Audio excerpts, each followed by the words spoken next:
We're good. Yeah. Hey, Welcome. Bert, you're ageless. What's up, Noah? What's up, Hello, Bert? hello. You're ageless, man. Hey man, what can I say? I'm living right. Wow. What is that? What's in that, Bert? You don't know? Cognac? Bourbon? Grand Marnier. Oh, Grand Marnier. Okay. Yeah, that's Yeah. right. Because Well, when we would be on the road, you after the UFC shows be over, was that the go-to, the Grand Marnier? that was the go-to. Grand Marnier, and I chased it down with a Heineken. That was all the ambience and gold pill I needed to go to sleep. But Wow. that's I can't actually drink any other type of liquor. Any other type of liquor kind of knocks it out of me, man. You know, I'm looking at two different me's. I don't know which one is me. oh, You're well, good. just pick one. I got you right there. Just pick one. Yeah, Yeah.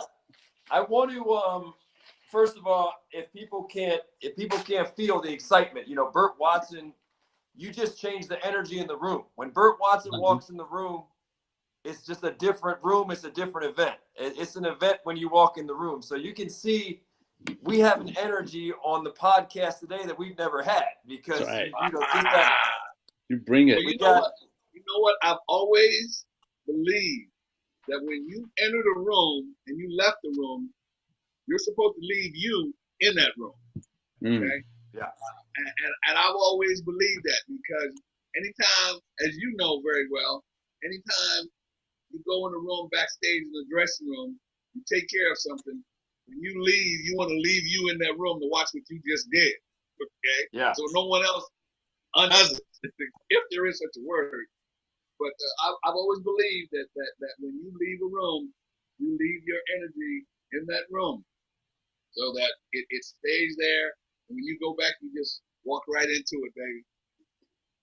Yeah, I was thinking when I was preparing for today's conversation, because interview is too formal for old friends, right? For me to call this an interview is too formal for a man that I've seen do his thing for 10, 11 years.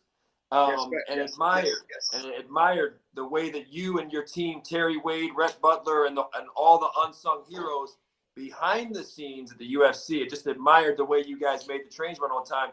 So as I was preparing for today's conversation, normally I'll go improvisational. Today I was inspired and I wrote out like 30 questions in like 6 minutes. It took me, that's the quickest I've ever written.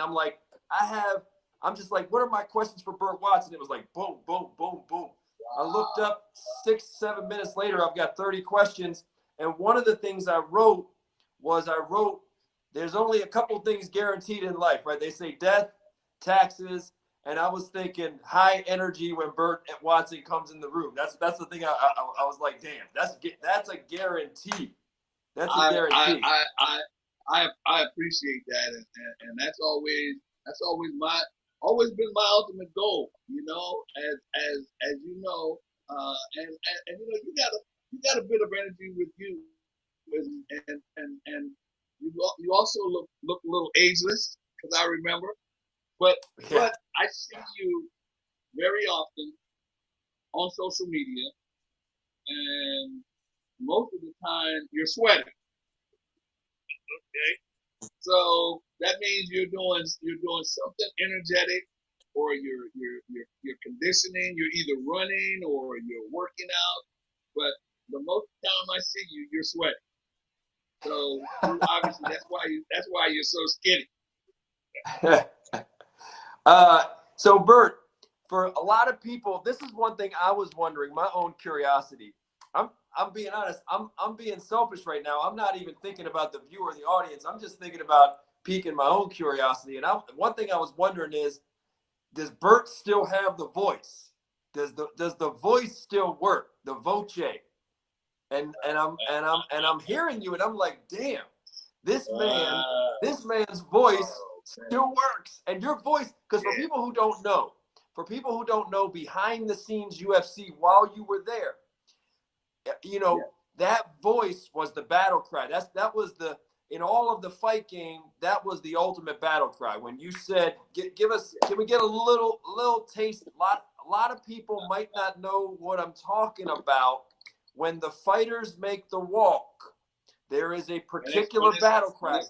They know it's coming. Yeah. They know it's coming. Oh yeah, just being backstage, baby. You should be able to hear me before you see me, baby. You always know that you got 5-0 to go, baby.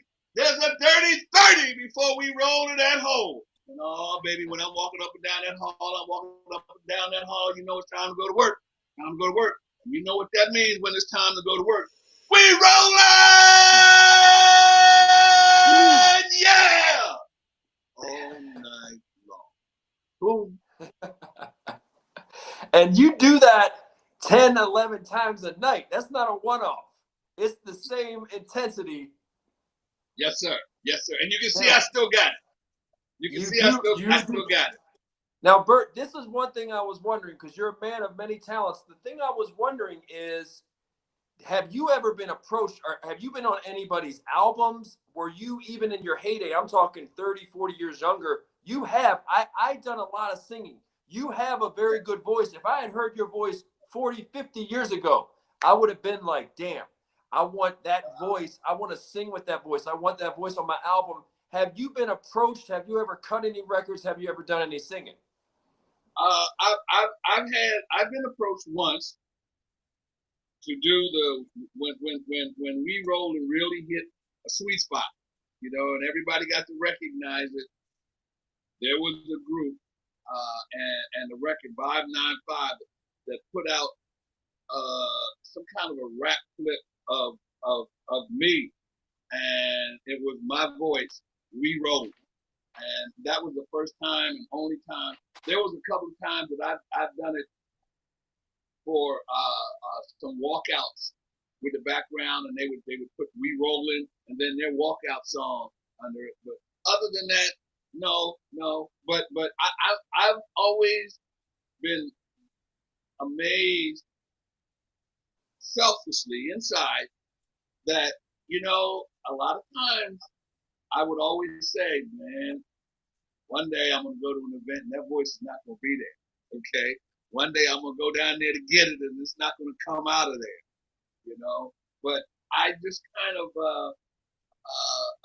I got that idea from a real raw place, you know, and it was if I could kind of throw it together for you real quick, I would constantly, I'm perpetual motion, up and down, up and down, up and down the hall, up and down the hall, and I'm not a young man, okay. I know how old I am, but that perpetual motion in and out, you know, by the end of the night, sometimes after an event, I'd go lay down, and the next morning going to the airport, my feet were this big from all that walking, all up and down. Now, I'm from Philadelphia, okay? That's the city of brotherly love and the city of good singers and doo-wop, okay? So I always knew that if you got on in a basement or in a hollow place and you sang, you know, as we stroll along together, you know, you got a good sound and you got a loud sound. So here I was, always in the bowels of a building, in a hallway with a lot of acapella, and I'm running in and out, you know, and one day I said, you know what? I'm not running down that hall no more. If they can hear me, they don't have to see me. So I just, instead of me going in and out of every dress room, I just went down the hall. Yo! It's almost time to roll, baby. You got 6-0 to go. We got 1 hour. You know, just that. And you know what? I didn't have to go in and out of that, but in and out. Because I would say that my guys would take it in the room or they would hear. They would hear. I said, oh, hell, this works, you know? So I would go to the top of the hall, and I would let it fly, up and down the hall, up and down the hall. And then when it was time to go to work, everybody knew that, and initially, Frank, I gave it to everybody. So there were times I did that rolling maybe 20, 25 times a night, 24 times a night, because I know the UFC. I think the least amount of fights they ever had was maybe 8. They had as many as 14 or 15. So I made sure everybody got the same energy. Everybody got the same intensity. So I yelled that rolling for everybody. Yeah. I've had guys. It's interesting because Bruce Buffer, who we both know and love, but Bruce modulates the announcements, right? He builds them he starts off with a low voice for the first fight, the second fight's a little more, and he builds throughout the night kind of to a crescendo. You, like you said, different role, and you're just bringing it. You're giving them the same, whether you're the first fight or you're the main event. You're getting the best battle cry you can muster. And usually the last was the best because I knew it was my last for the night, and I knew I wasn't going to have to do it anymore. So I usually gave it, and I have guys. I swear, there were guys sometimes that I could walk up the hall and I could see them looking out. They're standing there waiting because they know they're next. But they're looking out here, looking out. I said, you don't have to look to hear me. You'll hear me. But don't come out of that dressing room before you hear me. Okay? I always said that to everybody. Fight night is one voice. One voice backstage. And that was purposely because I'm sure if you don't control that area backstage, guys are in and out of the room. Commissions are in and out of the room. And at times, we allowed you guys back there. The media was in and out of the room. And a lot of times, they would go in and say things to a fighter. You catch a fighter fight night, and I let someone in that dressing room, then that someone automatically has the authority to go in there and tell them what to do. So I knew that I would leave that area. So I would tell them, tonight, all night, one voice. And if you don't hear me, you better come look for me because something's wrong. Okay? But one voice, one loud, one command. Don't leave the dressing room for any other reason or any other voice but mine. Now, that weighed a lot on me, but you know what? It brought everything here. And it brought them here. And they did that. They didn't leave that dressing room. There was a bathroom in there, the food was in there, the corner guy was in there. There was no need for them. Yeah, Burt, just for context and perspective, a lot of people watching who aren't familiar with a lot of behind the scenes, it's very imperative that the trains run on time. So if you have people back there, crowding things up, blocking things up, that can slow the flow of what you're trying to do. You got a clock, very precise. Precision's important. And so, for instance, in the pay-per-view business, which the UFC, most of its money was made in pay-per-view, if they go over time, right, they leave wiggle now because they learned from UFC 33 when they went over and the pay-per-view went out and people demanded refunds. But it's very important in the pay-per-view. Yes.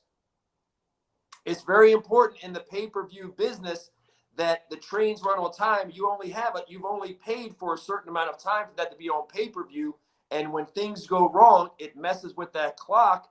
That can mess with the pay-per-view. That can mess with the money. That can mess with the customer demanding refunds, among other things. You're thinking of many considerations behind the scenes. Like you said, media getting back there, somebody who shouldn't be back there, something that shouldn't happen is happening. So like you said, the quality control, that rule is imperative for things to flow. Let me stay on your voice for a second though, because it's amazing to me how a vocal talent like you could fall between the cracks, get out of Philly where music is so big. And it's amazing that you went unnoticed. Can you sing? I mean, in your mind, do you sit around? Does your wife tell you can sing? Does family tell you can sing? Do you like to sing? I'll tell you the honest goodness. I used to be able to sing much better than I can now because I've taken my voice to a rasp, as you can hear, and that has happened over time when we wrote. It's gotten raspier. It's gotten edgier because you used it so much with the yelling. Yeah. That's created a rasp and kind of a ruggedness on the voice now. So you used to be able to hit higher notes. Oh yeah. Well, I actually, as a middle schooler, I sang in the All Philadelphia Boys Choir, which is legendary choir. I sang, and I actually had a half lead in Ave. When I left there and I went to college in Nebraska, I sang Temptation. Don't Look Back. I sang that on a talent show. So I used to blow a little bit, and I but never took it seriously until I got into mixed martial arts or boxing with Joe Frazier. When I started with Joe, then I got to a point where I was taken, because I used to work for I went to school, and I don't know if you can see I got on the wall back there. I got a little degree on the wall back there. I went to school for fashion design. All right, pattern making, grading. That's what I initially went to school for. So I was in the fashion industry. I was in a whole different kind of world. So when I met Joe Frazier, and I'm going back to the early '70s, and I started to, I met him in New York and transitioned to Philly, where I'm from, in Philly, and I moved to Philly, and I started going in and out of the gym. Then my voice started to get a little louder, because I started to yell a little more. I started to have to talk a little louder, because when you're in the gym, these guys are in the ring and they're working out and the bell's ringing and the noise, they had to hear me. So my voice started to get a little loud, and the tone started to change a little bit. And I started using my voice a little more. And it became a good signature for me, because I found out that it was kind of recognizable. They heard it. Because I could walk in the room in the gym, yo! And they knew it was me. Yo, baby! From wherever I was, they knew that was me. And it worked. And well, that was your voice fits the fight game. It might not fit other ecosystems. It might not fit corporate America, other than maybe for like a video promo or something like that. But it winds up being a perfect fit for the fight game. Oh, no doubt it works, because it's so much of what we do, so much of mixed martial arts and combat sports is energy. Now, this is all personal. It's so much energy and so much buildup that the guys have to anticipate and get to a certain level, and carry that energy level all the way through. And I always knew that I had to carry that same kind of energy level all the way through. And I did it unconsciously. It just happened. My mom was an intense person. My dad was low key, starch dungarees, starch jeans, sitting on the porch like this, quiet and low key. My mom was up here, boy. And that's kind of where it came from, that energy level. She said, if you can think it, you should do it. If you don't think it, don't do it. It's interesting, because when I hear your voice backstage, it reminds me of what they call in sort of the mind space, right? The mental programming, Tony Robbins and other neuro-linguistic programming, right? NLP, they call it. And NLP, one of the parts of NLP is to have like a trigger, right? So that trigger you say the word red, whatever, right? And the brain automatically goes into a certain state of mind that it knows that it has to do X, Y, and Z. And if you're a fighter and you're backstage at UFC, you know, it's a very primal atmosphere. I actually think, Burt, that behind the scenes, as much as I love boxing and jiu-jitsu and wrestling and cage fighting, my favorite moments at UFC were behind the scenes. The fight before the fight, the anticipation, the primalness in the air, the thickness of the air, the tension in the air. And so when you would finally, all these emotions, right? You have this symphony of emotions that's stirring inside of a fighter when they know that it's getting closer to their time. And then when you hear Burt Watson say, you know, you're in the hole, we rolling, that is the almost like an NLP primal trigger of it's like something switches in a lot of fighters' brains at that moment. Yeah. And it works for everybody, because once I said that it was time to go to work and I did one we rolling, everybody else knew, because I always had bout sheets in each room. I let everybody know the bout order so they knew when they had to go. So everybody knew when that guy in front of them left the room, they were next. That was the next thing. And I, you know, I've given out a few lunch pails, you know, a few extra buckets, you know. You're referring to somebody? Have you seen a fighter? I'm not trying to be, you know, grotesque, but have you seen a fighter piss themselves? Have you seen that? Or are you talking about vomiting, or what? All three. How's that? Wow. I've seen, and I equated to nerves, but I also know that I had to generate that because they knew it was time, and I knew one guy that I always gave an extra bucket to because I knew what he was going to do, and I know another guy that every time I go in the dressing room, and I won't disrespect them by mentioning their name, but when I go in there, he has to go take a piss, or when I go in there, I knew I had to go to the bathroom because he was sitting on the toilet.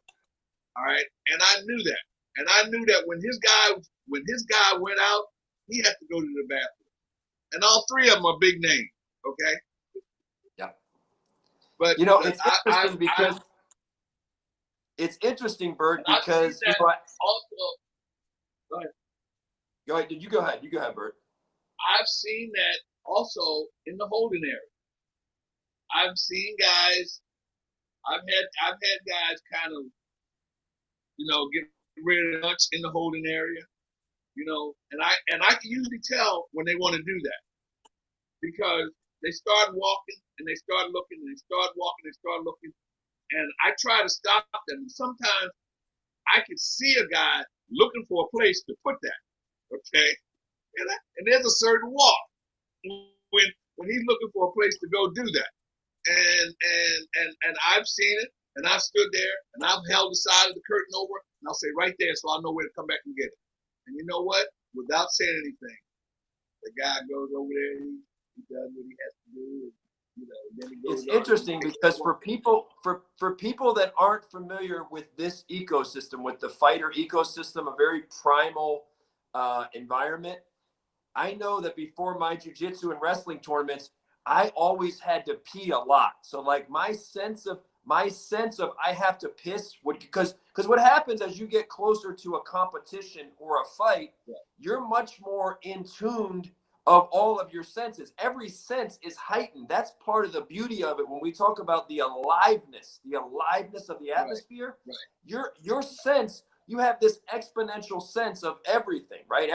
Your eyes work better, your ears work better. You're just primally aware. So for some people, and everybody handles that different. Some of them handle it where it's like, well, damn, I got to keep pissing up until it's time to go. Some of them, I've seen the rare person. I had a guy I wrestled with in high school. After his matches, he always had to vomit. We had a bucket waiting for him on the end of the, after his matches. He had to vomit. The nerves were too much for him. So it is interesting how in that primal environment.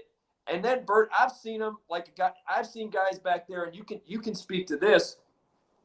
where they're kind of a nervous wreck backstage, but when it's time to walk, something switches, and then they'll go out and have a great performance, right? They're a nervous wreck. You can tell us about some of those where you can see them and they don't look ready, but then once they make that walk, something comes over them and bam, they're ready to go. They're ready to perform. You know, you get during the course of the week, you get one guy is 3 different people. I get the one guy that shows up fight week that has to come and face me or sit down and do paperwork and have to tell me what weight is. Okay. Then I got the second, you get a different person when it's weigh-in, cutting weight, and time to go do that. It's a whole different person. Then he gets up on the scale and he's done. Then you get that third person, the guy that shows up fight night for that dress. That's a whole different person than the other 2 people you've seen all week long. When they come into that room, that dressing room, their focus, number 1, is getting in, getting to their spot, and sitting down, getting their hand wrapped. That's it. Getting their spot and getting their hand wrapped. Not necessarily to warm up or excitement about the fight or anything like that. That comes once they hear me re-rolling, then they know the fight started. Other than that, it's just they know stuff is going on out in the hall. People are walking up and down. Commission may come in and out. You know, they're okay. I'll come in and I'll tell the guys, you know, I'll start down the hall. It's time to wrap. Time to wrap. And usually, if the first fight is in the cage at 4, they're in the dressing room at 2:30 at the latest. I usually, first fights at 4 o'clock, I usually start wrapping the first 5 fights at 3. And wrapping, for the people that aren't as familiar with the fight game, is to get those hands wrapped, which is a big deal. Get their hands wrapped with tape and gauze, and the guy's hands have to be wrapped, and they usually wrap the hands from the base top here of the knuckle to about here up at the wrist and the thumb, and then the finger, so that the guy has a good, you know, good grip when he puts the gloves on and doesn't break his metatarsal bones and things like that. Now, Burt, time that. You are an encyclopedia of stories. You have more stories than if we spent 10 hours, we couldn't tell all the good stories you have in you. But let's go through a few here. The scariest, you could choose to mention names. If it's going to, you know, if it's going to look critical, you can leave out names. So I'll leave the discretion to you to include the name or to not include the name. What's the scariest? What's the scariest situation you've ever encountered behind the scenes that you had to deal with? A guy's nerves, anticipation of whatever getting to him that he passed out. And I kind of knew, first of all, I thought he was not feeling well, you know, and I'd ask him, are you okay? I'm good, you know, and then I'd see him not look good, and then I asked him, does your head hurt? Did you eat the wrong food? Do you have to go to the bathroom? You know, or is it just nerves? Whatever it is, and I touch him. Whatever it is, you need to tell me. And to get a comfort level. Because people are always more comfortable when you touch them, when they allow you to touch them. You can't touch everybody. Okay? When you allow them to touch them. And I had a guy once that was walking around, and I could see his nerves, and I could see it going, and I knew he wasn't right, wasn't feeling right, but I knew he wasn't sick, because regardless of a guy's culture, I could tell when a guy backstage is sick. His skin color starts to change or chafe or get pale, regardless of his ethnicity. You know, African American, white, Asian. When they start getting sick, the skin color starts to change, little bumps on their arms, or whatever. I can tell. This guy was sweating. So I knew it wasn't sick, and I knew it wasn't something he had eaten, because his eyes, you could tell. And he went into the bathroom stall, passed out. And when he passed out, he fell in and hit his head. And he did that while I was in the room, getting ready to walk out, and I heard him I saw him when he went, and I just saw the corner out of the corner of my eyes, and he standing into right there. I said, "You okay?" I said, "I'm all right, man. I'm all right." I walked out, and next thing I knew, I heard him collapse. I walked over to the stall where he was. He was out. And when he went down, he kind of collapsed and he hit his head. So obviously the fight was called off. We had to scratch that fight. And he was the fourth fight on the prelim. And we had already had the first two. So I immediately checked him, and I had one of the guys get a cut man and look at him, and then I got the doctor. I had the doctor come and look at him. Cut man, doctor, commission, and then Dana White. That was in that order. Okay, so I had the cut man, I had the commission, I had the doctor. The doctor looked at him, and the doctor said to me, "I don't know." That was enough to tell me that wasn't going to happen. So then I went to Dana, and I had to tell Dana that guy back there just passed out. I didn't take the fight. Did you attribute that to nerves? What did you guys attribute him passing out to? What did you think? What was your best judgment of what that was? Nerves? It was nerves. It was nerves. It was nerves. He's a low. You know, it's unbelievable how combat sports guys may have very even-keeled personality, but when it's time to train or to get in the cage, that light it switches. That personality switch. It's like, and this time, this person I'll name a name. You know Nick Lentz. Yep. Nick Lentz is a very quiet, low-key guy. You would never know he was a mixed martial artist or a fighter. Never said a word. Never went to the left or the right. Personality was straight ahead. But when that bell rang, Nick Lentz was as tenacious, was as aggressive, and had such cardio that anybody you ever seen. When the fight was over, he was back to being Nick Lentz. So guys were like that, and so I could tell that it wasn't that he wasn't feeling well with the food, because they tell me that right away. Man, I ate something that I shouldn't. Did this particular fighter ever fight again, Burt? Did this particular fighter ever fight again in the UFC?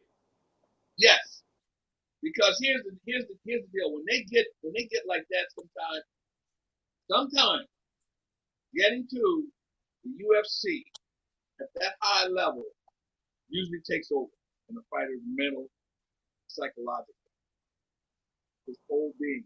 Just the fact that he's there, he has to get over that. And a lot of guys don't get over that until they get hit. Until the first round of a fight, then the realization that they're in the UFC at that level kicks in. But for the most part, they don't. They everything's different. When they arrive at the beginning, the first thing I did was put them on the scale, because I was looking out for them. They weren't used to that happening in other promotions, or people taking care of them that way. Scale being ready, scale being right, workout rooms being there with their names on, and the names are on the doors. I had to listen to everything everybody said during the course of it. Nothing anybody ever said was irrelevant. Everything anybody said was irrelevant, because I not only had to make sure that they had to weigh themselves in the workout room, I had to make sure that a guy was sitting in front of me. I just brought him from a dressing room. Take his weight, check his, see what his weight was. If he was 10 pounds or whatever over, and then I had to get with him and let him know that he has to make weight. Worst thing for me is missing weight, not being on time. That's taboo for me. So I'm sitting there, I'm talking to a guy, and another guy walks in the room, and I hear him say, "Oh, here comes this guy." Now, I paid attention to that because that also told me not to put those two guys in the same workout room. You know, because for some reason, just the way he said it, you know, and sometimes I say, why did you just say that? Or I'd ask him, you got beef with him or beef with somebody? Or, no, it's his coach, it's his trainer or whatever. And, you know, that's how I made up the dressing room because I listened to guys. Once everybody got in the workout room, that's how I made out the workout.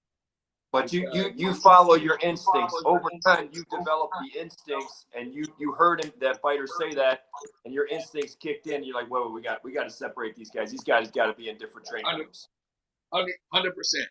Following that, and then following the sport, and listening to the guys. And guys talk. You know, they have a comfort level to talk to me, and they say things. You know, and guys will come in the room and they'll chuckle with each other and say something, or throw a little shade. You know, I learned that from the kids, throwing shade. They'll throw a little shade at another guy. But you know what? I digested that because I listened to it. Because the last thing that you want to do is fight night, is to have your dressing room assigned with names on the door. I put everybody's name on the door. I put everybody's name in the room. I put everybody's name on the chair to make that person feel that they belong where they were. But the last thing you wanted was somebody to go up to a room and check on the door, see somebody on that door he didn't like, and to say, oh, I'm not going to that. And I only know that because I've had that happen once. And I said, never, ever, ever again. Yeah. And I had to talk to him. I took him aside to listen, son. I'll tell you what I'm going to do. At this point, I can't change this, but I'm going to help you. You can't sit in there. You come sit in my room until it's time for you to go. You just don't eat my food. So I took him, because I had a little room for the cut men with the cut boxes. I took him in my room. But from that one, never ever did I let that happen again. Never. I had to live. Now, Burt, what is, in terms of stories, what is the funniest thing you remember happening behind the scenes? There's all kinds of different emotions.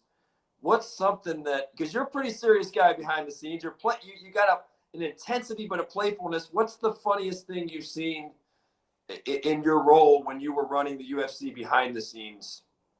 Well, as being a coordinator and in control of these guys, as I said, I get them from the time they get there till the time they leave. They're mine. And during the course of that time, I create a workout schedule for them, a workout room. I make sure the mats are in the room. There's water, there's towels, you know, the rooms are a certain temperature.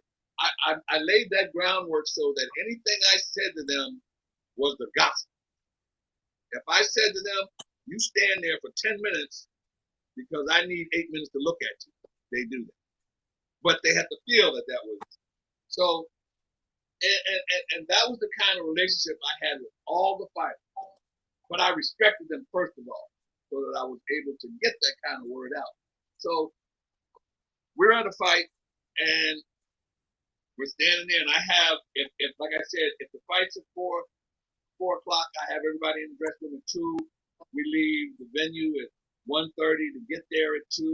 You know, so I have everybody line up in the lobby so I can call everybody's name out. And early on, before I graduated to a bus, I would have my guys driving a van.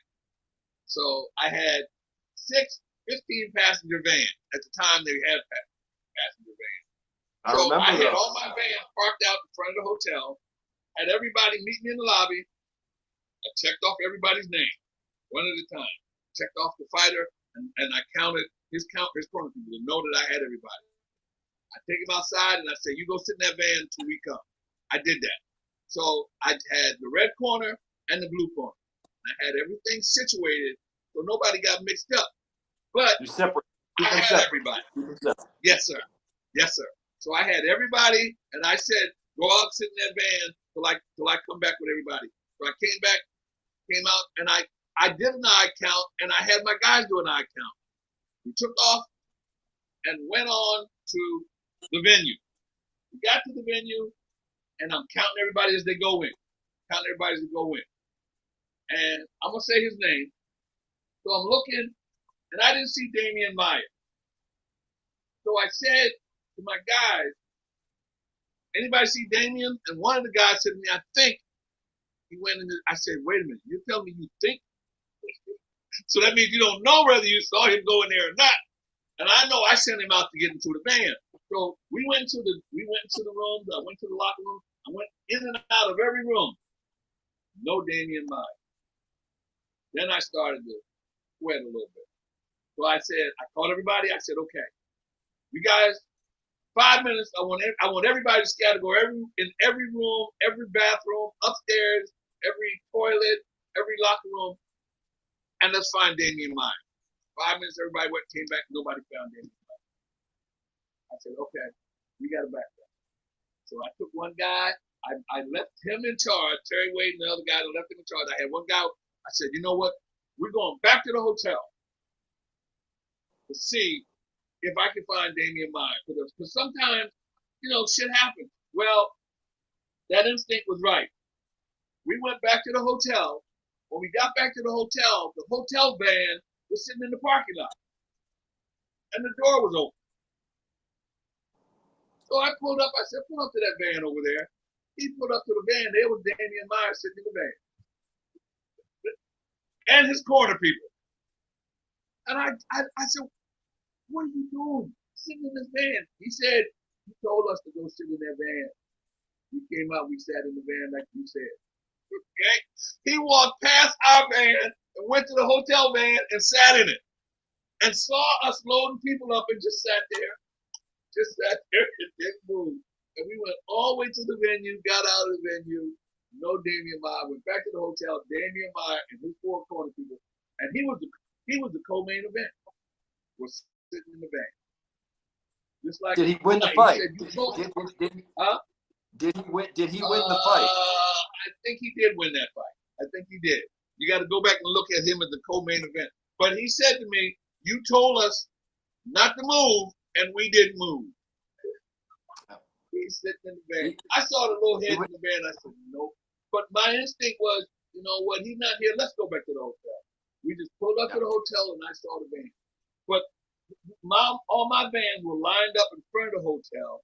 The hotel van was on the other side of our van. Now, he walked through our van to the hotel van, opened the door, and sat in. We loaded up and drove off. Of course, I had to get one of my guys because because I also had each one of them guys assigned to a person in his van. Okay, I had it down to that kind of size. So when I got back and I told the guy, I pulled him over. I said, come here for a minute, bro. I want you to go outside in that van, and I want you to see who's out there, and you tell me why I had to go back to the hotel to get it. So he went outside. He got David in mind. He came back to the van. And I left it alone because I had gotten him. He knew he was in trouble, and everybody else knew he was in trouble. And they were laughing at me, like, oh, shit. So I kind of let him go. No, it's interesting. It's interesting, Burt. It's interesting when I ask you to tell me the funniest story. You're telling me a story that actually, at the time when it was happening, was a crisis, and then it winds up, in retrospect, being one of the more humorous. It's fascinating how that happens. At the time, your blood pressure's up. It's a crisis, and he's the co-main event. Co-main event. But yeah, that was probably, that one is probably Michael Bisping stealing my mat, sleep in his room to put fighters in the sleeping room. When the guys came, each fighter got two rooms. First, at the beginning, they only got one room, and then as the company got bigger and the expense got bigger, then the need got bigger. Okay? So they got two rooms. And these guys, even with two rooms, sometimes these guys travel with 6 people. They put 2 beds in the room. And sometimes for an additional $30, they would give you a cot that you could pull out, you know, or something like that. Or if I asked, they would put that in. And if I would tell a fighter, oh, you can get a cot for $30, that's too much money. I'm not getting $30 for a cot, you know. So I'm downstairs in the workout room where I have mats in my workout room for everybody. You know, I had a workout room for everybody to work out. But everybody in the red corner had to work out in the same room. Everybody in the blue corner had to work out in the same room. And I had wall-to-wall mats. But they were accordion mats where you lay down in the zip. They weren't the big roll-up ones at the time. They were accordion. Yeah. So I come downstairs, down the escalator, and as I'm walking to the workout, I see my mats going past me with legs. Now, I know damn well that mats don't have legs, okay? Somebody was on the other side of the mats holding them up, walking through the hall like nobody would see them. I walked around the mat, and there was Michael Bishop and two of his guys. They were taking their mats up to the room so they could lay them on the floor to sleep on them because they weren't going to spend money to get another bed in the room. And I just looked at it. And I said, now, if I didn't come down here, what the hell would you have done with their mat? Well, how would I have known that? Oh, that one. I said, well, you know what I'm going to do? I'm going to turn around like I didn't see that. But tomorrow morning, I'm going to be in this room at 7 o'clock. The mat better be in there. Got nothing on at 7 o'clock. The mats had legs and walked away from me, but the next morning, they walked back. They were in the room when I got back there at 7 o'clock. And believe me, I was in there at 7 o'clock that morning. Yeah. Now, Burt, what is the what's the saddest thing you've ever seen behind? Well, what do you remember as the saddest thing you've ever seen behind the scenes?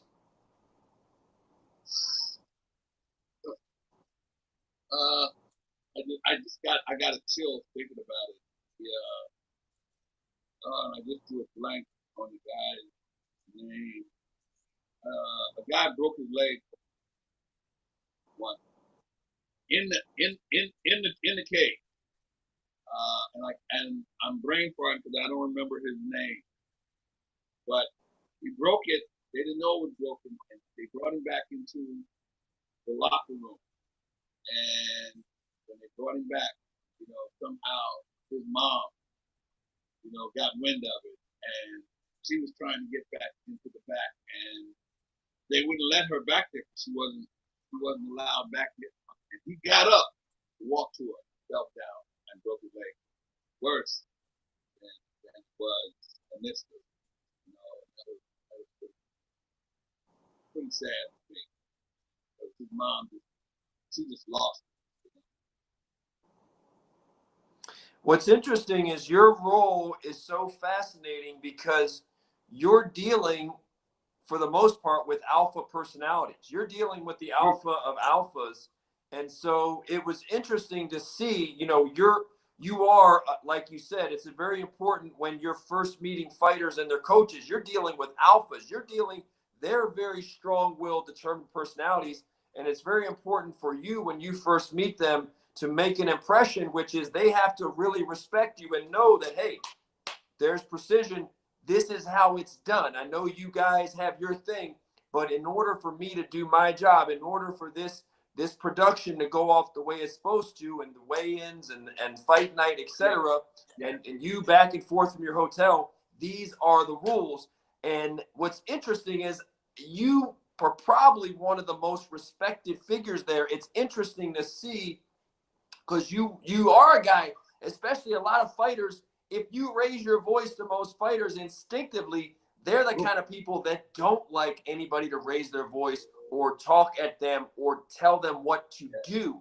These are personalities that really don't like that. And yet it wasn't, and I was back there to see it, it wasn't just because the UFC gave you a title and then they just bought in. They bought into it because they saw something authentic. They respected something. It wasn't just they're respecting the title. They weren't just respecting the title. They weren't just respecting the authority. They were respecting the man. They were respecting the personality. There was something in your energy, even though these are guys that could kick your butt, right? They know they could kick your butt. but it never crossed their minds to kick your butt, because it never even crossed anybody's mind, because they're thinking, do what Burt tells me. That's fascinating, that to have that kind of respect, that they respect you that much. What do you think, Burt? Because I want you to give us a tutorial on this for people watching, trying to become a better person, trying to earn respect or be more respected. What was the secret ingredient to getting all these alphas to respect you? How did you do that? Well, you know what? Everybody usually ingratiates what they see first. And I always try to have a smile on my face and my body erect and that energy around. I always tried to make sure I did that. And I always made sure I looked directly at the person as I was talking to them, not looking away from them, because I know that I had to reach a comfort level, of that I'm going to take care of you, but I'm also in charge at the same time. So I'm going to respect you, but you're going to have to respect me. I can mess with you, but I'm not going to let anybody else mess with you. I had to put all that into the first meeting that I did with these guys. And I knew what was important to them. And, as minute as it is, I knew that to show these guys, when they showed up, the first thing I was concerned about was their weight and then getting on a scale that made sense. That's the first thing I did. And when they saw that and they felt that, right away they had a comfort level. Well, this guy knows, and he really, but I've had them. I've been with guys, like you said, Frank, I've been with guys and the commission would come in and say something, and I've had them say, who the hell are you talking? And I'm like, whoa, bro. Come on now. That's the commission. I said, come on, respect them like you respect me. They're here to help us. If he wants something from you, I'll let him tell me, and then we'll work it out. But you can't disrespect him like that. I've had to do that before. Not only with the commission, but others. Like I've had fighters running up and down the hall, which they're not supposed to. And I've had camera people or other people say, hey, and right away that fighter looks, and his first thing is like, who you talking to? And that's his first thing, is to go at them. So you got to I always made sure people knew that I knew their hardship, I knew their needs, and I respected them more than anything else. But you got to respect me, because that's the only way that it works. Respect me first, and I'll make sure I'm the last one out there, baby. So I did that because they all had temperaments and personalities, and they were fighting, and they knew they were fighting. And with anybody else around them, they never hesitated to let somebody else know that they were fighting, or each other, for that matter. So I had to balance, more than anything, the sense of that I understood and I cared more than anything. I was not to let anything get in the way of what they had to do to get to that cage or the boxing ring. So you had a protector role as well. You cared about them. You understood them. You felt like kind of a protector, like you're protecting them from anything going wrong in terms of what they need to do, what they're going to do. But what's interesting is your fear. You had a fearlessness about you. I mean, there's the old saying that a shark can smell fear a mile away, right? Coming from Philly too, and I'm imagining you came from some Philly where there's some rough dudes. So you were never afraid of a fighter, though. I'm assuming. I mean, were you ever afraid of them? And is that important? Is that important in the process of respect and doing what you do? Was that important? Very important, because when you fear something, you're skeptical. You're apprehensive. You approach it a little differently. But when you have no fear, you approach it like you have to control it or protect yourself. And I and my background and my upbringing coming from Philly, I've been in a few scraps over my lifetime. I spent 3 years in the Marine Corps during the Vietnam era. So I've always been in pretty tough situations. So I knew what it was, and I grew up in the era, and I'm gonna go a little to the left on it. I grew up in the era of segregation, and a lot of things going on in this country that a lot of people didn't understand, couldn't understand. So I learned to respect a lot of things, not to take a lot of things for granted. And I knew how I always wanted to be treated, how I always wanted to be respected. So that's the way I worked with fighters. I always had a sense in my head they always wanted to be respected and always wanted to be treated that way. And you have to understand that. It's like the Diaz brothers. A lot of people always had a hard time with them. There were times when it was time for a press conference, or time for this, or time for that, and I'd get a phone call from the media. Oh man, we have the hardest time. We can't get him, or we can't get them. And I'm like, well, you know what? It's the approach. I'd say that to myself, but I've had them call me and say, Mr. Burt, we supposed to have, and I'm not talking bad about the Diaz brothers. I'm just using them as a reference that people just didn't take time to understand and listen. People always thought, I'm gonna get a hard time, so I'm gonna give a hard time.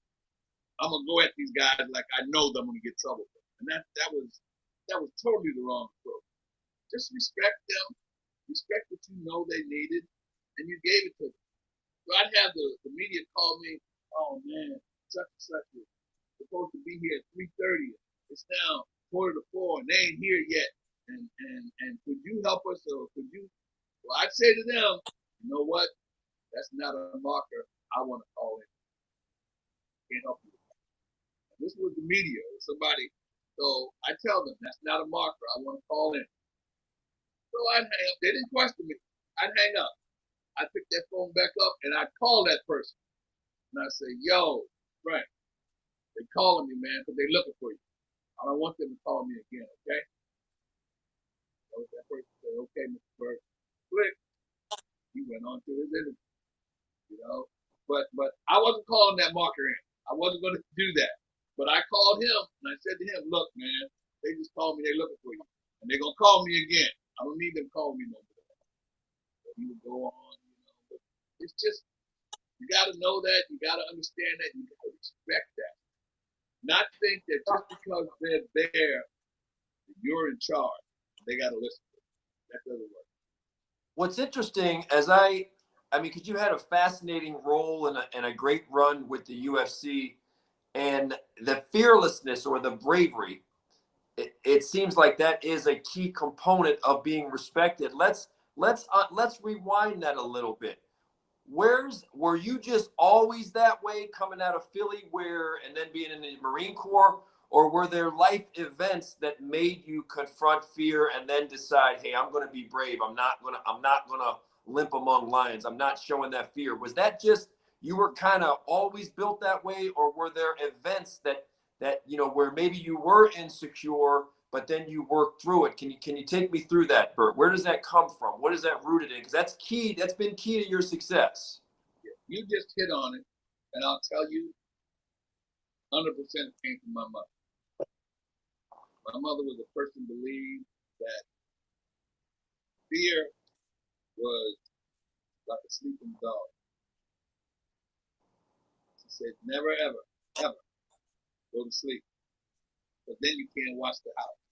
Now, I never knew what that meant, but that's the way she gave it to us. Never, ever fear anything, or let anybody see that you're afraid of it, because then they'll disrespect you. And I always, I at the beginning, I didn't understand that. But as we went along, and she always believed there's no such thing as the word no or I can't. I never understood that, but I listened to it. But I knew never to go. If my mother came to me and said, "Did you do something?" I knew I couldn't say no. I had to think of another word to use because I already knew she said there's no such thing as no. Or did you do something? I couldn't say, well, I can't. So I always knew there's no such thing as no or I can't. So I always believed in that, and I always had that mindset my entire life. And that my mother instilled that in there. I have 6 brothers and 1 sister. My mother instilled that every one of my siblings was basically. That's where that came. That came from my mother. Been there. Yeah, what's interesting, Burt, is when I look around at the world today, right, with all the technology and all the cell phones, and you see a lot of lost people, suicides are up, a lot of people are depressed, a lot of people have an identity crisis, right, especially in 2020. So there's a lot of that. A lot of people are confused about, well, who am I? What's my purpose? What's my meaning? What's my why? You seem like, I mean, when I think of the Burt Watson, I know this is a guy with a very firm sense of who I am. And it seems like you've had that from a long time. Does that just go back to mom? Take us through the moment where you know this is who I am, this is what I do, this is my code, this is what I'm about. Because you seem to have a very strong sense of self. Take us through that sense of self. Maybe it comes from mom, other life events, because that seems again to be part of the secret recipe for you too, is you're not a guy that's confused about who he is, what his purpose is, what his code is, what he's about. You're very consistent about that. Tell me about your identity and how did you come upon this is who I am, this is what I'm about, this is my code. Well, it's easy to identify when you see that it works. It's very easy, and it worked throughout life for me. You know, when I got out of high school, I went to school in Scottsbluff, Nebraska, where there was nobody out there that looked like me. Okay, period. Not even in a magazine I could pick up. But you know, I took the sense that I learned from home. You know, there's no such thing as no such thing as I can't. So you need to be able to do everything or anything and withstand anything. And anything that you didn't understand, don't go around it. You digest it and you think about it. When you digest it, you think about it, then you learn to understand it. So I've always had that, you know, that tenacity or that feeling. You know, I always wanted to be a professional athlete, and the only thing I was really good at was running track. I was very fast. I went to school back in 66, 67. Now I'm telling you how old I am. I was running 100 back then, about 10.4. You know, and that was pretty good. So I was always good at athletics, but I'm not a big guy. So imagine when I was a teenager, I was all up 5'7", maybe 120 pounds, if that. When I went in the Marine Corps, I was just tall enough, and I was 121 pounds. And if you were 119 pounds or less, you couldn't get in the Marine Corps. So I weighed just enough to get into the Marine Corps. Man, you couldn't tell me nothing when I got into the Marine Corps. That was, you know. And when I got there, you know, it was probably, I would say that was probably the most educational, aside from what I got from my mother, was my time in the Marine Corps. Because that transition in life, there was one code and one color in the Marine Corps. And it was be brave, stay green. That's all it was. And I'm talking about, you know, in 1969, you know, or you know, when things were at the height of itself, maybe coming down in Vietnam, but that's all I knew. And I learned then, you know, the transition from, because at home, my mom, you never left your room until you made up your bed. You never left food on your plate. You never left the kitchen unless the dishes were done. You never wore your clothes dirty. You always washed them in the tub right after you took a bath. Okay? And going into Marine Corps, I transitioned into that. You know, so that I was that regimentation, that became a part of me. That became everything that I did, everything that I thought, everything that I thought about. But at the same time, I learned that the guy in that foxhole with you, you took care of him because if things got tough, that's the guy you need. So I never disregarded anybody. So you never know when you need, especially over there. You know, all you ever did, you made somebody mad, you were done for. So I learned that in the Marine Corps. By the time I got out of the Marine Corps, I was a made person. I was done. I was regimented. I was structured into doing things a certain way, not being able not to do things. But you know, the only thing I didn't do is become a gazillionaire. You know, that's the only regret I have in life. Okay, that I didn't become Bill Gates. But other than that, you know, everything else, man, it worked. You know, and when you found out that it worked, you just kept doing it, consistent. And if you kept doing it, there was never a time that it didn't work. You know, it's one of the things about when I started with Joe Frazier. Joe never told me what to do. You know, but he always expected me to get it done. When I started working with Don King, Lou Duva, and Bob Arum, and boxing, because boxing was before MMA. Somehow, when they hired me, they never told me what to do, but they knew it was going to get done. And I saw that worked, and I liked that, so I kept it that way. And the same thing when I transitioned and someone introduced me to Dana White, I worked for him. Dana, I can never remember a time that Dana told me what to do. But I also know he expected the absolute best. Nothing less. So I gave him the best. It's interesting, Burt, because when you talk about your mom and the strong hand and the firm hand she had, and then the transition to the Marine Corps, I can almost connect the dots to see this guy, this young man who's later in life perfectly prepared, who's had this preparation to make the trains run on time in boxing, UFC, MMA. You're this regimented, super organized, know what needs to be done, get it done at all costs. And when I say all costs, people who were not behind the scenes, this was, I mean, you and your team, a lot of times there were 2 hours of sleep, 3 hours of sleep, 4 hours of sleep. People don't know to make the trains run on. Yeah, to make the trains run on time is not just a, hey, we're organized, this is what you do. No. There's constantly fires to put out. There's constantly things that go wrong. There's a ton of sleep deprived people doing a great job on very little sleep the week of those events. I mean, it is very tough on the body, very tough on the brain. You had to get that done. And then you had television, the production aspect of it. They always did a format meeting. And everything was, I would read a format sheet, which was like 7 pages, and everything was 0.24. Now I knew that meant 24 minutes. I mean, but you had to know military to know what they, you know, because they told them the same thing. But it was a precise. The schedule was precise. The time that every guy was expected to be in that boxing ring or in that cage was on that format schedule. So yeah. I used to take that format schedule and memorize it by name, not the schedule, just like I remember Frank or Noah. I would look at it. It's Noah, right?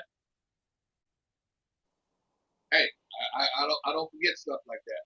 I got myself muted over here. Go ahead. Yeah. I would look at it and memorize it. Yeah. You were perfectly prepared to be Mr. Precision, like Mr. Boom. Yes, you were perfectly prepared. Let's go into something, because you said you were a Philly kid, then you moved to Nebraska, then you're in the Marine Corps, and you're in an era, by the way, going back to the 50s, the 60s. You're in the Jim Crow era. You're in the era where people are drinking from different water fountains, different colors, drinking from different water fountains. People not black people not allowed into restaurants, different restrooms. People don't want their daughter to date anybody of color. I went through all of that. Yeah. And what's interesting is, knowing you, I don't see a bone in your body that is worried about you. You've dealt with people from all over the world. When you work for UFC, you're dealing with every nationality, and I don't see a bone in your body, and I don't think anyone else does either. That's part of the respect that you generated.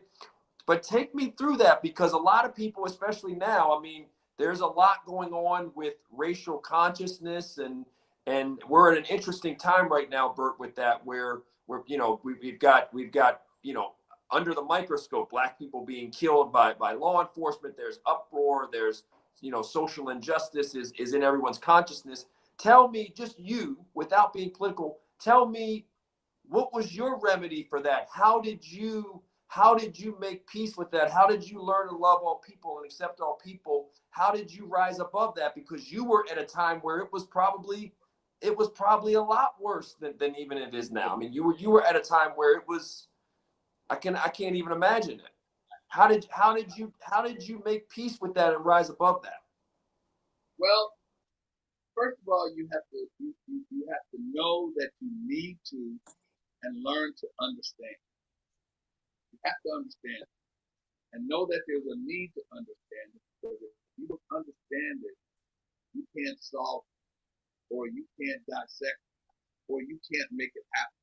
So you got to learn to understand it, because there are times when you have to put yourself in the place of someone else, or think for someone else, or like somebody will say, you got to walk in my shoes, or you got to walk, and that is so true, because I mean I grew up in an era where there were names on things that you could touch or you couldn't touch. There was a time that I walked into a store and I couldn't shop. I couldn't go to the counter and pull something off of it. I had to point at what I want and got it and paid for it. But I learned to understand why that was. And that was because it was the way it was at that time. And as life went on, it progressed. It got a little different, and it got a little better. I didn't fight it. I didn't try to fight it. I always tried to understand it. And that's the way I work. When I work behind the scenes, backstage, with everybody, because everybody that came to me was different. Every single person that came in front of me was different. Whether he was black, white, Brazilian, Japanese, Asian, whatever, he was from Colombia, Peru, everybody was different. Even though at the end of the night, they all were the same, because they all did the same thing and had the same goal. They were all different.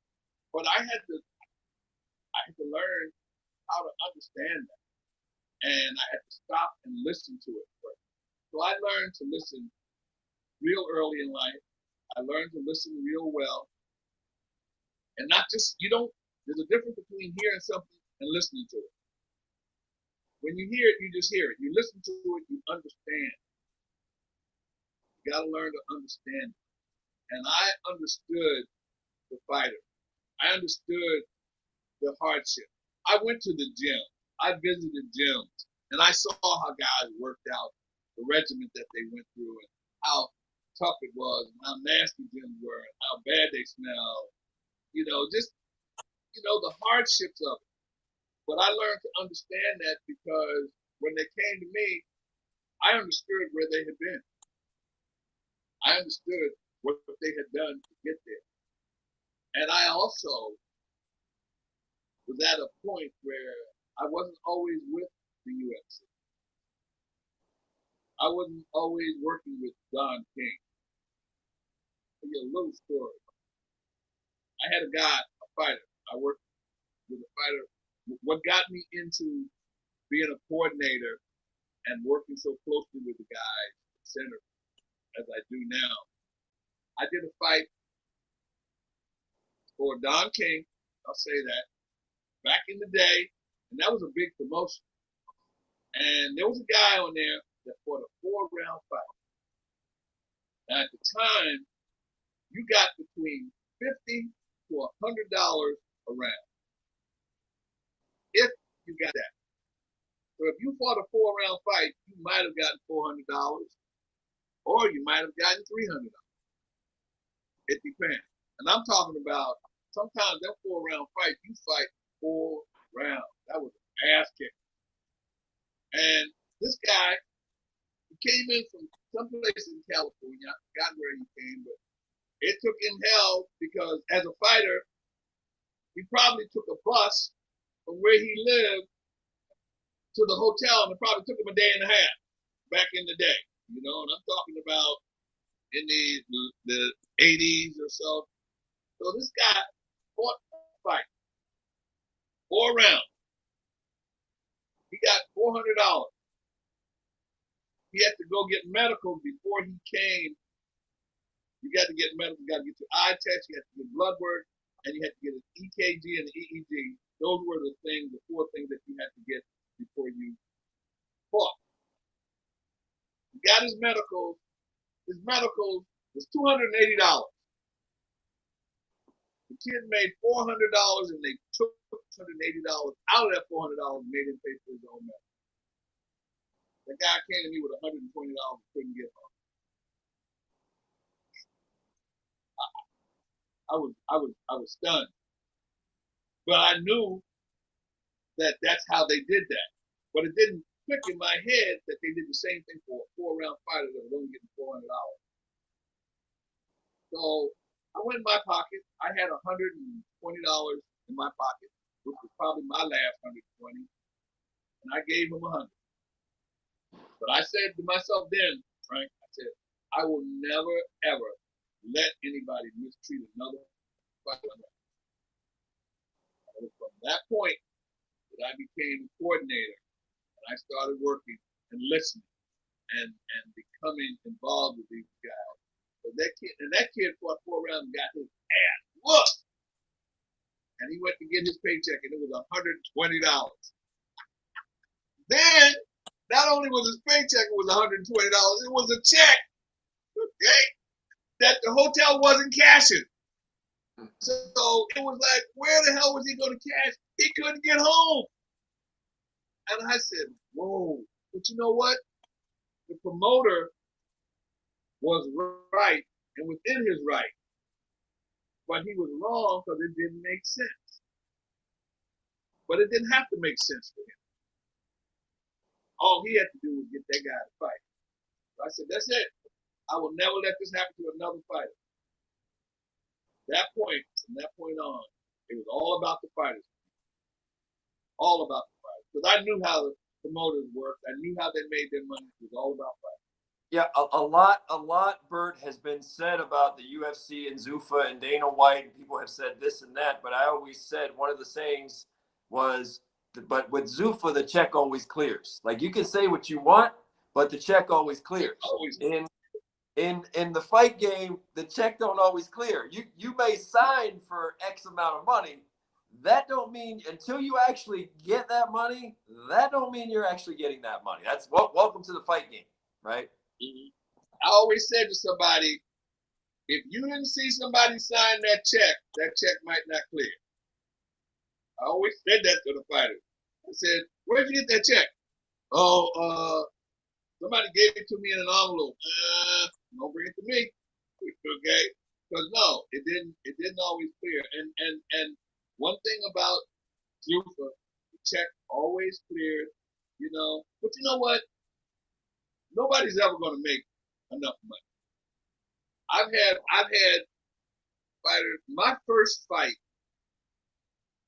that I ever had or took part in was March 8th, 1971.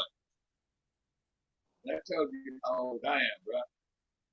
And that was Joe Frazier and Muhammad Ali. Oh.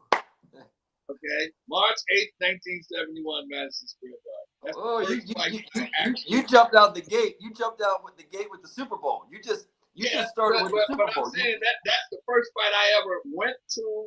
I didn't work that fight, but Okay, I knew Joe kind of randomly, and that's how that whole thing started with me and Joe Frazier and the relationship. And we lost contact, and I ran into him again about 8 years or 9 years later, and never left him.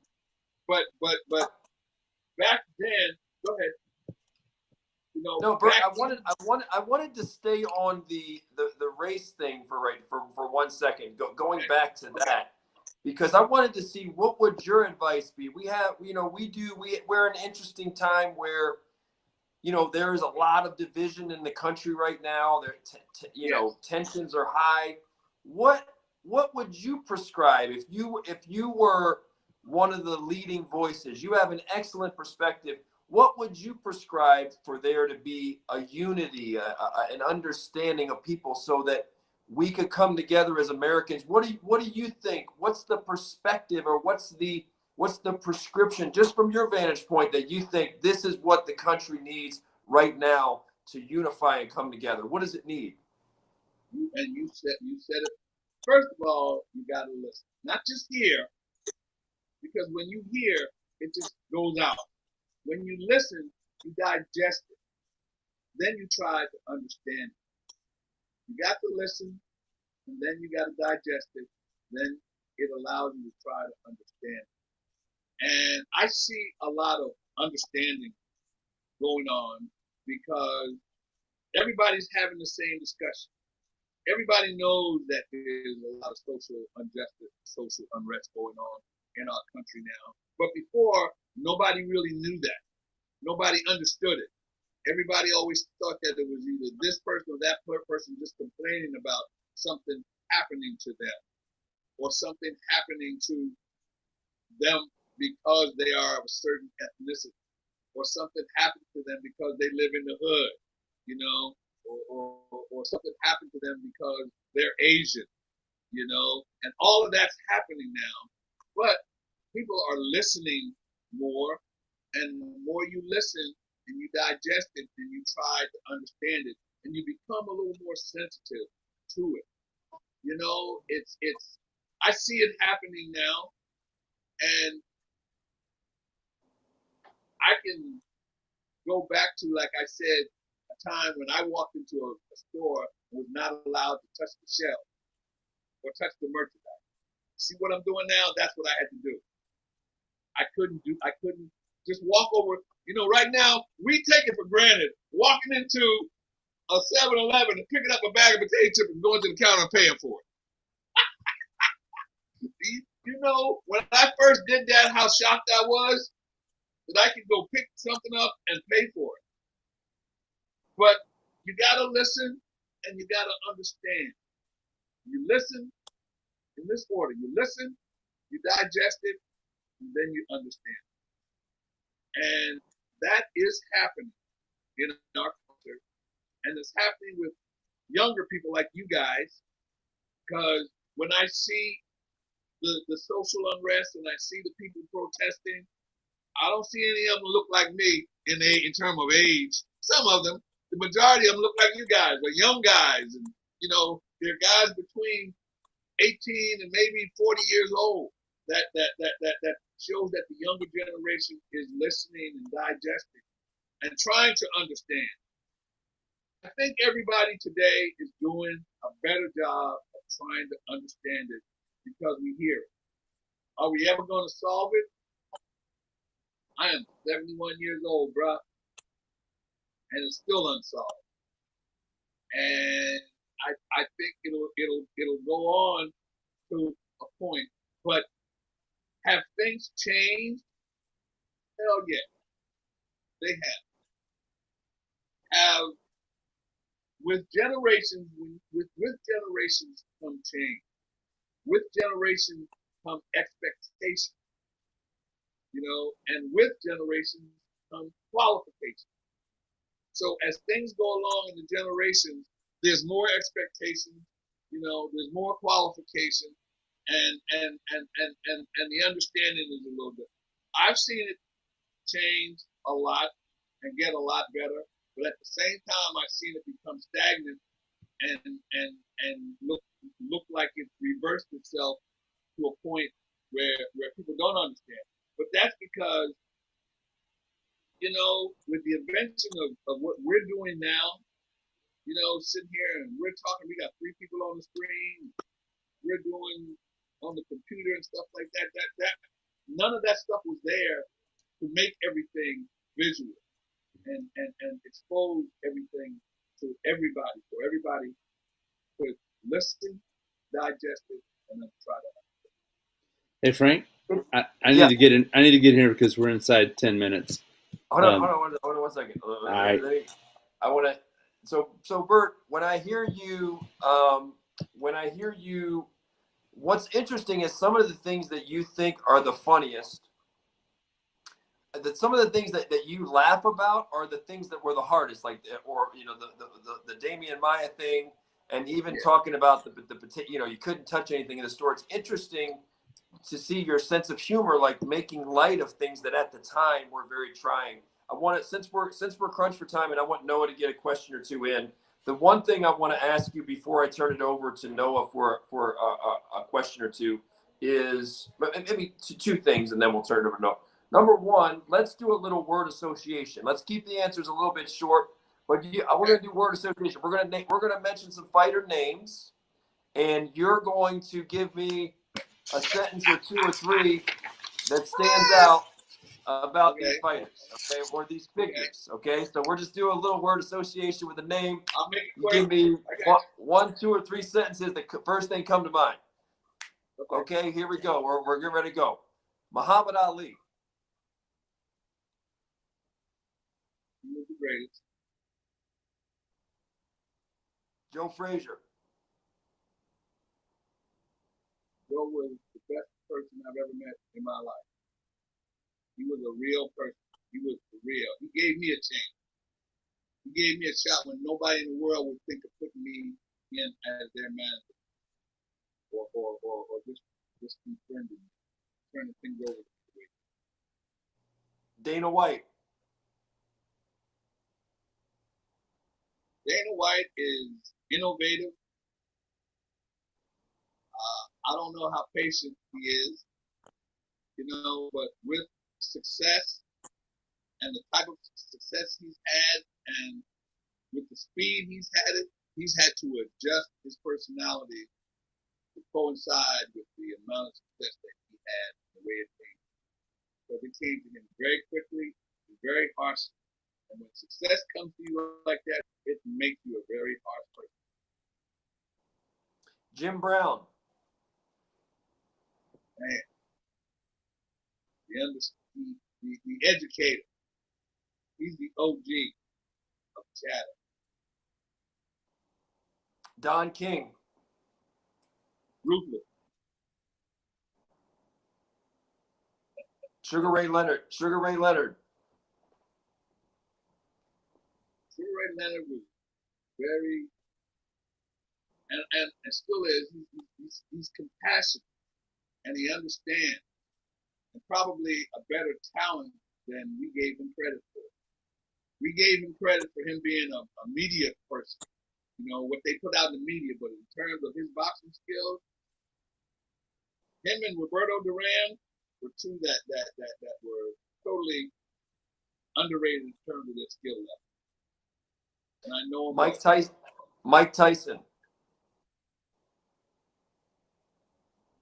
Mike Tyson was unbelievable. Mike Tyson put fear in fear without fearing it himself. He walked through everybody that they put in front of him without even knowing. He didn't even think that person was in front of him. He just went out there and just picked them up. And it worked. Julio Cesar Chavez. He was very soft-spoken, and he was a family man. He respected his parents and his family.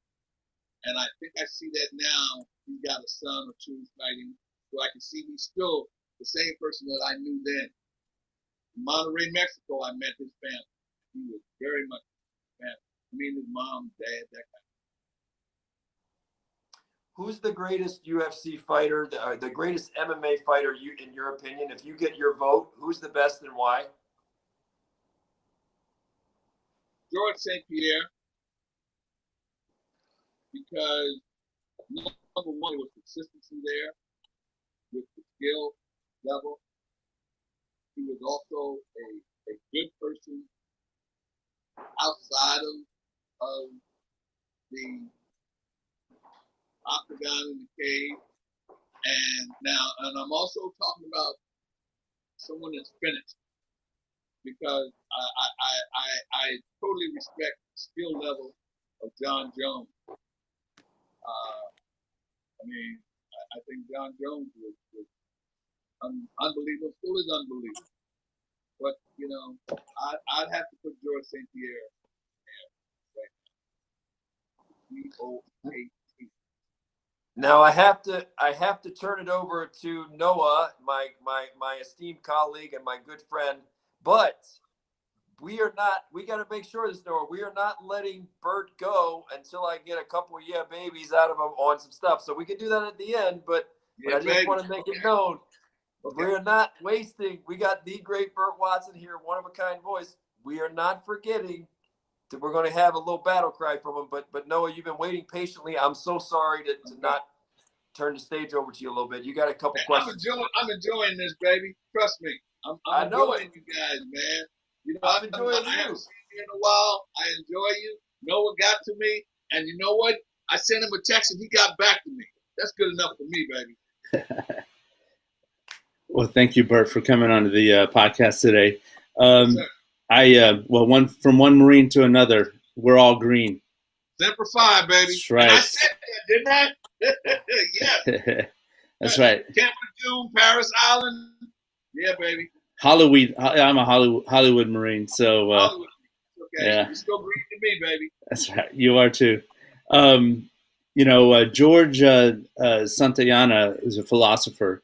Said, I'm going to read it because I don't want to mess the quote up. But you know this quote: "Those who do not remember their past are condemned to repeat it." And I'm going to lead into my second question, but what can you give us as a distilled, condensed knowledge? Drop a little nugget of knowledge on me. What do you see in terms of the sport, from the past? You've seen it in boxing, and you see that repeat again, and what should we learn from? I think, and I see that the sport itself, I always thought it had legs, and I always knew that it was good things were going to happen, because I always thought it would run right. But I had no idea that it was going to expand the way that it did, the way that it had. And it has expanded on a global level, and the level of competition that these guys are putting out there, the skill level. I remember when guys used to come into combat sports or MMA fighting like this, okay? Now they're down here, okay? and I've seen that progression, man, and it's enlightened, and I'm so proud of the technical skill level that these guys are. They're standing in now, and stand up is really stand up. Ground game is really a ground game. Pound game is really a pound game. Now I think they need to get paid. Okay, that's hey, boy. Hey. Okay. Last question from me, and probably for the program. In my workup to sit in front of you today, I need to do my homework, and I listened to an autobiography of Mr. Frazier, and he just seemed like an amazing person. And his character, whenever he saw in his commentary that he made against the greatest Muhammad Ali, in the claims of being, the man of people, and the shenanigans that went on. Do you have any reflections at this point, since you're still in the game yourself? You have any reflections upon those two and that relationship? Well, you know what? It was one of those things where Muhammad Ali was very good at. Every now and then, the media picks a person that they want to be that person. You know, they grabbed Muhammad Ali, they grabbed Mike Tyson, they grabbed Sugar Ray Leonard, they grabbed Mayweather. You know, they pick and choose who they want, but then sometimes they get it right. They got it right with Muhammad Ali when they grabbed him and they put him in that spot, because he did it.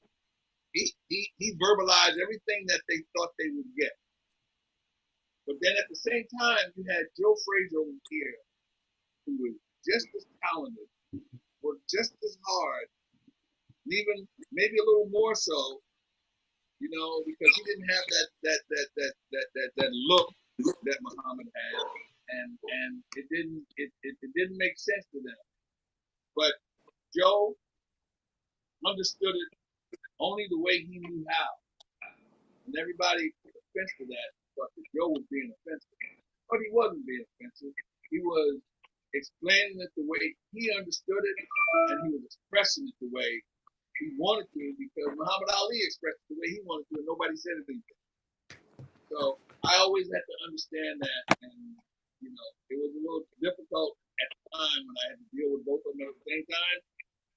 But you know, I understood where they both came from. Understood. Now I see it more.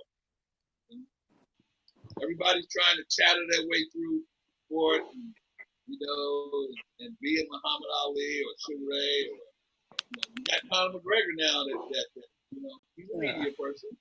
But you know what? That happens ever so often. When it does, enjoy it and appreciate it. Because when it's gone, bro. Well, thank you. I really enjoyed learning about him. I grew up in Texas in the South, so he talked about crab stew. Wow. And my last little thing is, did you get to try any of that crab stew that he loved so much? I got to try the stuff that he made. Tried to cook, which was nasty. He couldn't cook. Yeah, no, he was. You know who else was and you from Texas? George Foreman was the guy that loved that crab stew. That loved this too. I worked with George for a minute as well. I would love to talk to George Foreman. He's someone special. Thank you so much, Frank. I'll let you. I want to. Back to you. First of all, Burt, thank you. You know, Noah and I, you're always welcome back on. We'd love to have you on again. We don't want Appreciate this it, not a one-time deal. I think that there's like I said, you're an encyclopedia. So we can't begin to scratch the surface of that knowledge and those stories. The other thing, though, again, I cannot let you go. For me, can you give me, well, we're going to do two of them. Can you give me one with Frank Forza? You know, Frank Forza, we rolling, baby. Can you give me one of the best Burt Watsons? If I was going to do the walkout, you can give the little name, Frank Forza, we rolling, baby. And can you give me one of those, Burt, please? One. Yo, Frank! It's almost time to roll, baby. I hope you got it right. Because it's your night, your fight. You need to go get it right, baby. Because it's almost time to go to work. And you know what they say when it's time to go to work? We rolling! Yeah! All night long. Go get it done, son. Boom. Ain't but two. That is awesome. Him and you. Yeah. I tell you, man, it gives me chills every time, Burt. You know what? I can honestly tell you, I get psyched up too. But right now, I'm shaking because I'm ready to roll, baby. But like I said, it ain't but two, him and you. I appreciate it, man. Well, I always say they only made one. Burt Watson is inimitable. There's no confusion. You know, there's a lot of things out there that are imitation, regurgitation. You were hard to duplicate. It's inimitable. That's one of the best things I can say. They only made one Burt Watson, man. They didn't. Right There's never going to be another. So never going to be another. I appreciate this time. I really, man, it's been a pleasure. If I could say one before I leave, you know, right now I'm doing my own. I'm stealing your thunder here. I'm doing my own little podcast that I do once a month on MMA Junkie. It's called Legends to Legends. My next one is coming up, and I'm gonna give you a little sneak preview because I'm gonna probably be sitting the Rampage. But I just did one with Randy Couture, and the one before that was I forgot who first. But I've done Randy and George. But it's called Legends to Legends, and it's where I sit down and I talk to guys like OG Chatter, and I got that from Vitor Belfort.